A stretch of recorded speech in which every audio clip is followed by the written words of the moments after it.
Real quick, Mazz, PFF, where do the Patriots running backs rank? Oh, near the bottom in just about everything. I told you, out of 106 qualifying running backs, Ramondre Stevenson, when it comes to fumbles, ranks 102nd. How about just overall grades? I have a hard time believing that there's anyone in the league who's worse. Travion Henderson is the highest-rated running back at 77th. Gibson is 83rd. Stevenson is 83rd. Okay, out of 100. That's out of 106. 106 running backs in the NFL overall. Your three guys ranked 77th and tied for 83rd. Right. Those are Fs. Your running backs have absolutely smelled. Anyway, 3 stars, 3 duds from the game on Sunday night. Greg, number 1 star. On a per-play basis, Stephon Diggs. I thought he was incredible. His legs showed a lot more juice in this game. He was elusive. He was dynamite after the catch. He had 62 yards. I think the rest of the team had like 20 total. He was tremendous, and I hope this continues, but we'll have to see. Diggs, he was another level. I felt that way watching the game in real time. He was phenomenal. Number Diggs. 2. Drake May, we've talked about it. He was just from that throw on the final drive of the first half where he rolled to his right and hit Demario Douglas on that perfectly placed ball. Great catch by Douglas. That'll help him get into the good graces a little bit more. From there on out, he was completely lights out. It was as good as any quarterback play you will see in the league, and he won them this game. May. I 3. mean, for the same reason. Sorry, Mazz. Number 3. No, good. So also considered here, Kyrus Tonga, Corey Durden, Marcus Jones, and Garrett Bradbury. Durden.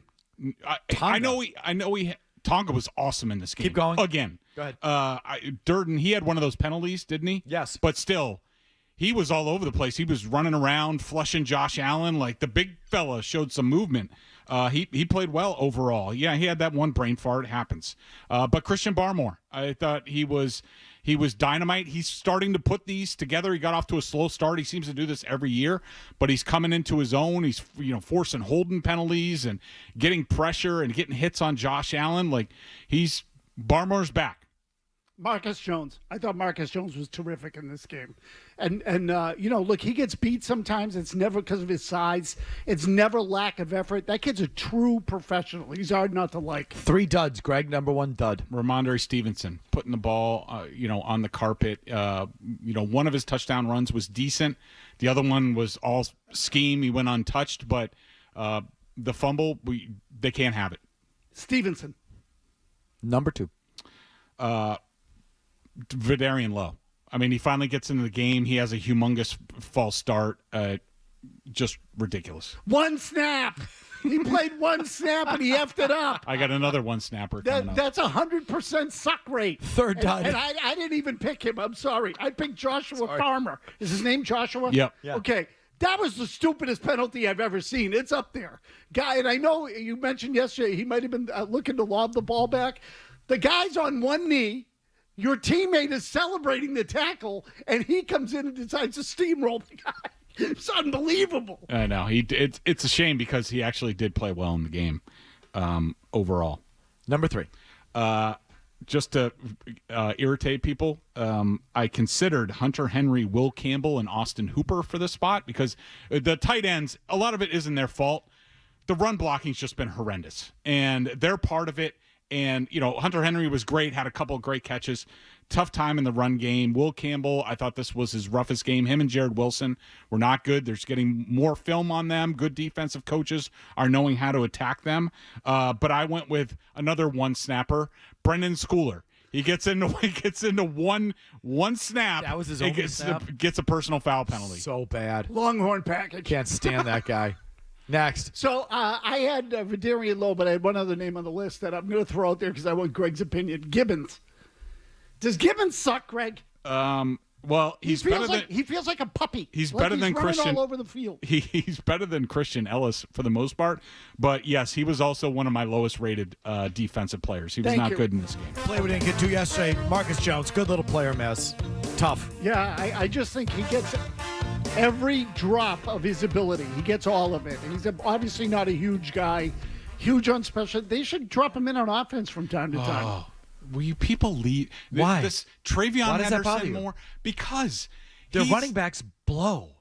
We just went over this. Yes, but he's also really small. Like, I have people asking, like, can he return kickoffs? Like, yeah, just run him into a brick wall every time. Like, he's got enough between punt returns and defense to worry about. Like, just leave him alone. I don't know why that gets you so like angry. Travion Henderson, Travion Henderson is here to run those plays that you want. He needs to get better, get him better. It's just everybody wants to tinker. Just leave these kids alone and let them do their job. He wants to leave everybody alone. I liked Marcus Jones on offense. I like Marcus Jones, period. Back to your phones, as promised. Here's Susan and Ward. Oh, good God, Felger. Worcester. Go ahead, Susan. Is that my okay? I haven't done that in 35 years. Susan and Worcester. Go ahead, not Worcester. All right, okay. You know, I got to tell you, Felger, I'm one of the biggest Josh Allen fans, and and about Drake May, I give it to him. I'm not dumb. He had a great game. But, consistency, that's what I'm going to look for. Another thing, watching all you guys on TV and everything, I just couldn't. All of you were having like an orgasm over Drake May. Definitely. Then I watched Zoe on TV. He was a dead giveaway. Use your imagination. What's wrong with you people? Another thing, the writers, sports writers, 5 weeks ago he was a bum. Now you got a sports writer with you right now. If he loses next week, is he back to a bum again? How are you going to twist that? You frauds in the media. Take a poll, Boston. You know I'm right. There are a bunch of frauds that all belong down the toilet.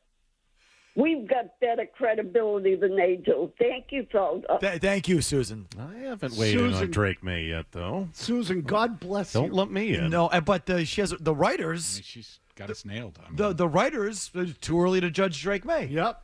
Now that he's awesome, Yep. I'm not hearing that it's too early to judge him. No. Have you heard one person come out this week and say, yeah, May, pump the brakes, everybody? Nope. It's too early to judge Drake May. After a stinker, he puts it on the ground a couple times, couple interceptions, loses. It's too early to judge Drake May. Now, have you heard anyone say this week, it's too early to judge Drake May? Nope, hasn't come up. So that's the way that goes, Susan. But the writers have been protective of him. It's been the fans who've been back and forth. Yes, Yeah, Greg. Greg. I think I've been pretty consistent, on May. Even last week, I was telling, you're talking about, has he made the leap yet? And I was just like, just leave him alone. Let him do his thing. Let him improve. Let I just the don't like coaches work with him. we just can't do the leave it alone thing. But I know you can't. You're a talk show host. That's fine. yeah, but I think for the most part, the writers, Susan, have been protective of him for sure. When he sucks, it's too early to judge him. Mm-hmm. When he's great, they got the guy. It's pants off. Yeah, Yep. That was one of the- Like I said, he was elite for a stretch in this game. That's great. Now let's see what he does from here. that was one of the best calls ever. Tremendous. Bob in Worcester. Hi, Bob. Well, Sue's going to be a tough one to match here, but I'm going to go back to what Rex Ryan said about Vrabel because, of course, Rex is going to say that, and it's not May and it's not Diggs because he really wants to go back to the Jets coaching. And the second thing I'd like to say is I think Mike Vrabel's awesome with the running backs. I know they're fumbling, but he puts them back in. I know that they're not that good, but honestly, we got Henderson. I think he's going to use Henderson a lot more and, sit Stevenson down. So Okay, let's see. He's been awesome what he's done with the running backs. Go ahead. Awesome. Yeah.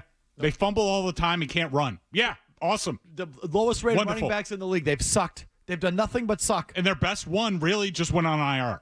So I don't understand what you mean. You've loved what he's done with the running backs. He hasn't done anything with the running backs. He's just continued to play guys who suck. He just loves the support. People just love running backs. People Yeah. just like talking about running backs or being supportive of bad players, which, again, if you're developing something and you're trying to grow something, I get it. You give the rookie kicker a game ball in a game in which he missed 2 extra points because you want to prop him up because you need him long term. That actually paid off last week. Like, I get it. But as I said yesterday, Greg, that's all well and good when you think you're going to be 6-11 and you're really just building something for the future.